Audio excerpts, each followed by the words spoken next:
Hi, welcome to my YouTube channel. Please subscribe to my YouTube channel. నేను ఒక article చదివాను, how chronic stress disrupts gut microbiome. అంటే గట్లో మనకి healthy bacteria ఉంటాయి అన్నమాట. గుడ్ బ్యాక్టీరియా ఉంటాయి, బ్యాడ్ బ్యాక్టీరియా ఉంటాయి. ఎప్పుడైతే మనకి good bacteria, good virus, good fungus ఉందో మనకి గట్ హెల్త్ బాగుంటుంది. అది గట్ మైక్రోబయోమ్ అంటారు, గట్ హెల్త్ అంటారు, గట్ బ్రెయిన్ యాక్సెస్ మెయింటెనెన్స్ అంటారు, రకరకాలుగా పిలుస్తారు. దానివల్ల గట్ హార్మోన్స్ రెగ్యులేట్ అవుతాయి, బాడీ మెటబాలిజం కూడా మెయింటైన్ అవుతుంది అన్నమాట.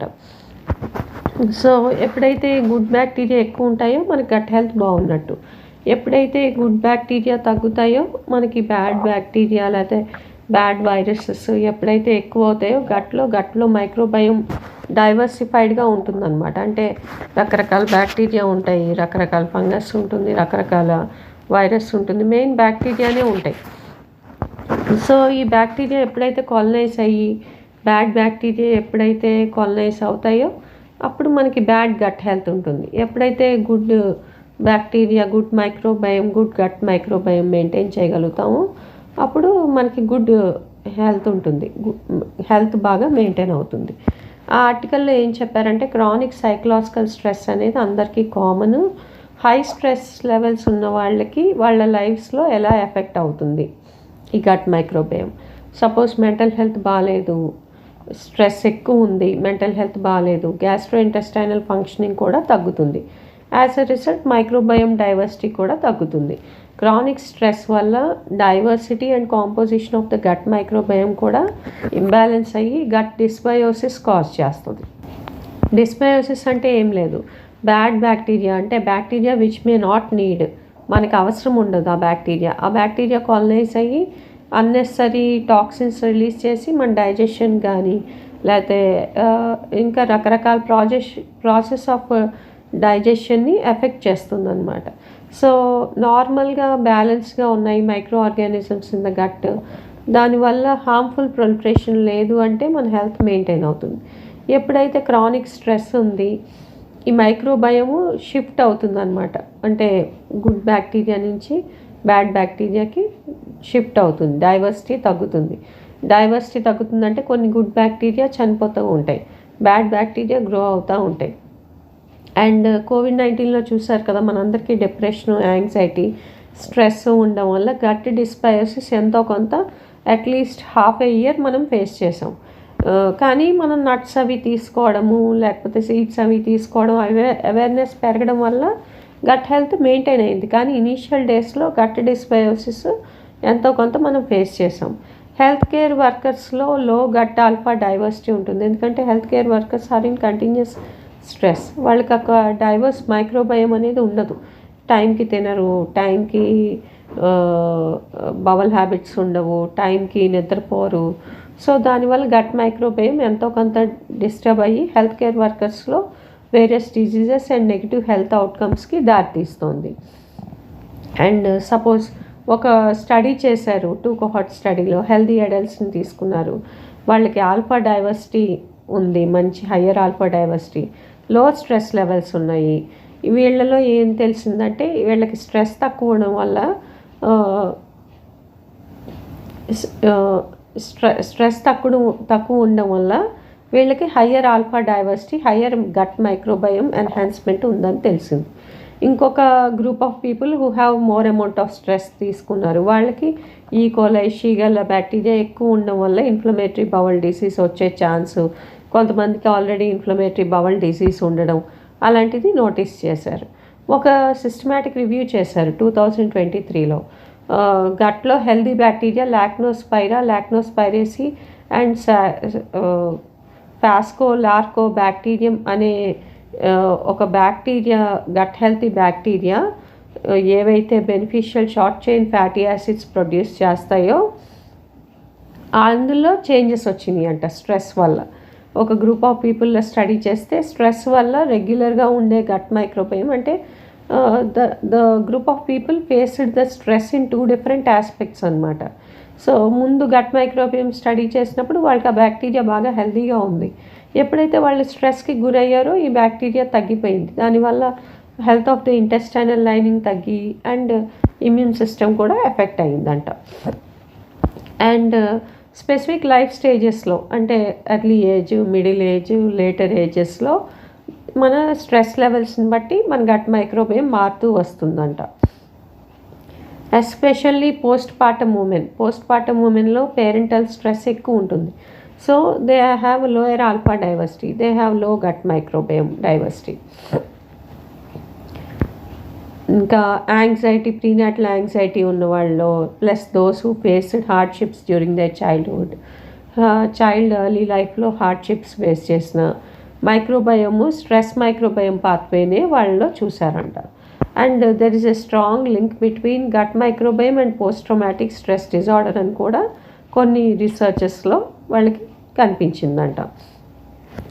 స్ట్రెస్ వల్ల బ్రెయిన్లో న్యూరో ట్రాన్స్మిటర్స్, సెరటోనిన్ అలాంటివి తక్కువ ప్రొడ్యూస్ అవుతాయి అన్నమాట. సో ఈ సెరటోనిన్ యాంగ్జైటీ, మూడ్, స్లీప్ని కంట్రోల్ చేస్తుంది. ఈ సెరటోనిన్ బ్లడ్ బ్రెయిన్ బ్యారియర్ని క్రాస్ చేస్తుంది. కానీ ఈ సెరటోనిన్ ఎక్కువ గట్లో ప్రొడ్యూస్ అవుతుంది. ఎప్పుడైతే ఇంబ్యాలెన్స్ వస్తుందో ఈ సెరటోనిన్, స్ట్రెస్ వల్ల సెరటోనిన్ ఇంబ్యాలెన్స్ వస్తుంది గట్లో, బ్రెయిన్లో గట్ బ్రెయిన్ యాక్సెస్ ఆల్టర్ అవుతుంది. దానివల్ల గట్ మైక్రోబయోము మనకి న్యూరో ట్రాన్స్మిటర్స్ వల్ల ఎఫెక్ట్ అయ్యే ఛాన్స్ కూడా ఉంటుంది. సో స్ట్రెస్ కూడా స్లీప్ని ఎఫెక్ట్ చేస్తుంది. స్లీప్ డైరెక్ట్గా, ఇండైరెక్ట్గా కూడా effects on gut bacteria, good health bacteria. Sleep సరిగ్గా లేకపోతే గుడ్ బ్యాక్టీరియా సరిగ్గా గ్రో అవ్వవు, దానివల్ల డైజెషన్ ప్రాసెస్ సరిగ్గా అవ్వదు, న్యూట్రియంట్ అబ్జార్ప్షన్ సరిగ్గా ఉండదు, బవల్ హ్యాబిట్స్ రెగ్యులర్గా ఉండవు, and lots more will happen. Stress వల్ల ఇమ్యూనిటీ కూడా తగ్గుతుంది. దీనివల్ల గట్ బ్యారియర్ ఎంతో కొంత ససెప్టబుల్ అనమాట బ్యాక్టీరియల్ టాక్సిన్స్ గ్రో అవ్వడానికి, plus gut barrier integrity damage అవ్వడానికి. ఇంటర్న్ ఇన్ఫ్లమేషన్ వస్తుంది. మనకి ఇన్ఫ్లమేషన్ ఎందుకు వస్తుంది? స్ట్రెస్లు ఎంతో కొంత ఉంటేనే మనకి గట్ బ్యారియర్ ఇంటిగ్రిటీ డిస్టర్బ్ అయ్యి మనకి ఇన్ఫ్లమేషన్ వస్తుంది. ముందు స్ట్రెస్ లేదు అని కన్ఫర్మ్ చేసుకోవాలి. ఎంతో కొంత స్ట్రెస్ ఉంటుంది. ఆ మినిమం స్ట్రెస్ కూడా కొంతమందికి ఎక్కువగా అనిపించవచ్చు, హార్మ్ చేయవచ్చు బాడీ మీద, వాళ్ళ గట్ బ్యాక్టీరియా డిస్టర్బ్ అవ్వచ్చు. So any kind of inflammation ముందు స్ట్రెస్ ఉందా లేదా, గట్ బ్యారియర్ ఇంటిగ్రిటీ మెయింటైన్ అవుతుందా, gut brain microbiome axis maintain అవుతుందా, హెల్దీ గట్ బ్యాక్టీరియా ఉందా, గట్ హెల్త్ ఎలా ఉంది అనేది మనం చూసుకోవాలన్నమాట. అండ్ ఈ డైట్ ఇంప్రూవ్ చేసుకోవడం వల్ల, అంటే probiotics, prebiotics, postbiotics improve చేసుకోవడం వల్ల, ఈ గట్ ఫ్రెండ్లీ ఫుడ్స్ తీసుకోవడం వల్ల మనకి బ్యాక్టీరియల్ కాలనీస్ అనేవి ఫామ్ అయ్యి గట్లో మనకి ఇట్ ఎన్హాన్సెస్ గట్ హెల్త్ అనమాట. ఏమేమి foods, whole plant based foods, తర్వాత whole foods plant based, fermented foods అంటే ఎక్కువ నిలవ ఉన్న ఫుడ్స్. అలాగని ఫ్రిడ్జ్లో పెట్టుకుని రైస్, అది కుక్డ్ రైస్ అది ఫ్రిడ్జ్లో పెట్టుకుని తినమని కాదు. ఫర్మెంటెడ్ ఫుడ్స్ అంటే సపోజ్ హోల్ వీట్ చపాతీస్ చేస్తాము, ఒక 8 hours ముందే తయారు చేసుకోవాలి. ఇడ్లీ పిండి ఒక 1.5 day 2 days ముందే ఫర్మెంట్ చేసుకోవాలి. Ragi dosa at least 12 to 18 hours ferment చేసుకోవాలి. ఇంకా పెరుగు, కొంచెం పులిసిన పెరుగు, yogurt, kimchi, chia seeds, kombucha, pickled వెజిటబుల్స్ని పిక్లింగ్ చేసుకొని వాడుకోవచ్చు. And all kinds of whole grains. So ఇవి they enhance gut health. And healthy అడల్ట్స్లో ఒక ట్రయల్ చేశారంట, సైకోబయోటిక్ డైట్ అని. అంటే ప్రీబయోటిక్స్, ఫర్మెంటెడ్ ఫుడ్స్ ఇచ్చి చూశారు. వాళ్ళల్లో స్ట్రెస్ లెవెల్స్ తగ్గినాయి, గట్ మైక్రోబియల్ కాంపోజిషన్ కూడా ఎన్హాన్స్ అయిందంట. So stress is directly related to gut microbiome health అనమాట. So eating well, stressful situation వస్తే ఎలా రియాక్ట్ అవ్వాలి, యాంగ్జైటీ డిప్రెషన్కి ఎలా రియాక్ట్ అవ్వాలి, అండ్ రెగ్యులర్ ఫిజికల్ యాక్టివిటీ ఉందా లేదా చూసుకోవాలి. ఒకవేళ suppose you are not able to exercise, at least you do activities in the house. ఇంట్లో పనులన్నా సరిగ్గా చేసుకోండి. సెడెంటరీ లైఫ్ స్టైల్కి అలవాటు పడిపోయి ఆల్కహాల్, స్మోకింగ్ తీసుకోవడం వల్ల గట్ మైక్రోబయోమ్ డిస్టర్బ్ అయిపోద్ది కంప్లీట్గా. అసలు గట్ మైక్రోబయోమ్ కాదు, హెల్త్ అంతా డిస్టర్బ్ అయిపోద్ది. So we have to do at least part of the non exercise activity with emergencies. అంటే ఇంట్లో కనీసం కాసేపు రోజుకి ఒక 2-3 గంటలు ఇంట్లో అన్నా పని చేసుకుంటే any kind of physical activity can be considered as a little amount of exercise benefits. మనం పూర్తిగా ఎక్సర్సైజ్ పర్సనే అవ్వక్కర్లేదు. Weekly 1 or 2 days 150 minutes of activity చేసుకొని మిగతా రోజుల్లో నాన్ ఎక్సర్సైజ్ యాక్టివిటీ థర్మోజెన్సిస్, చక్కగా యాక్టివిటీ, ఫిజికల్ యాక్టివిటీ బాగా ఉండేటట్టు.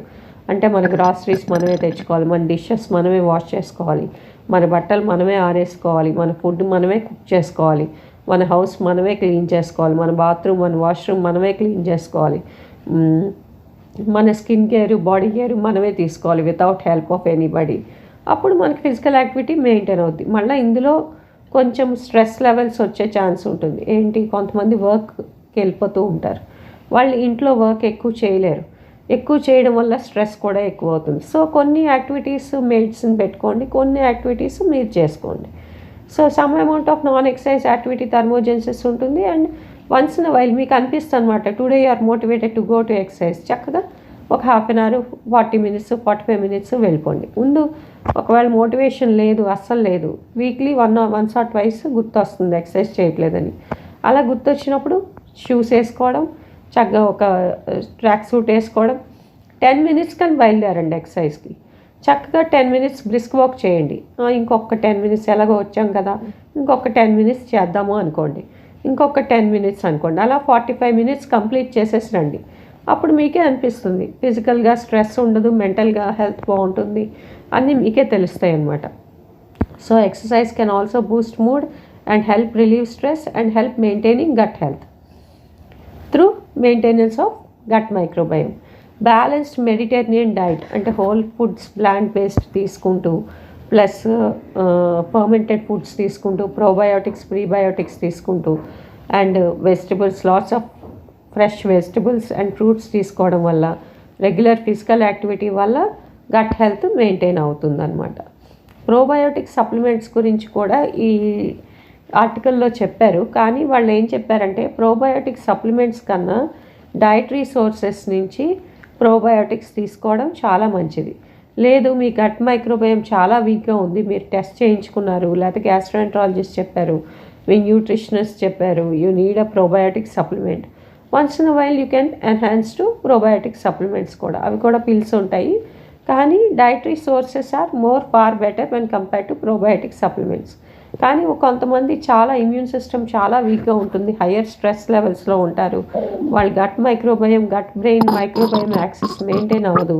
అలాంటి వాళ్ళు probiotic supplements health care professional ఎవరన్నా మీకు ప్రిస్క్రైబ్ చేస్తే you can take the probiotic supplements also. Thank you. Please subscribe.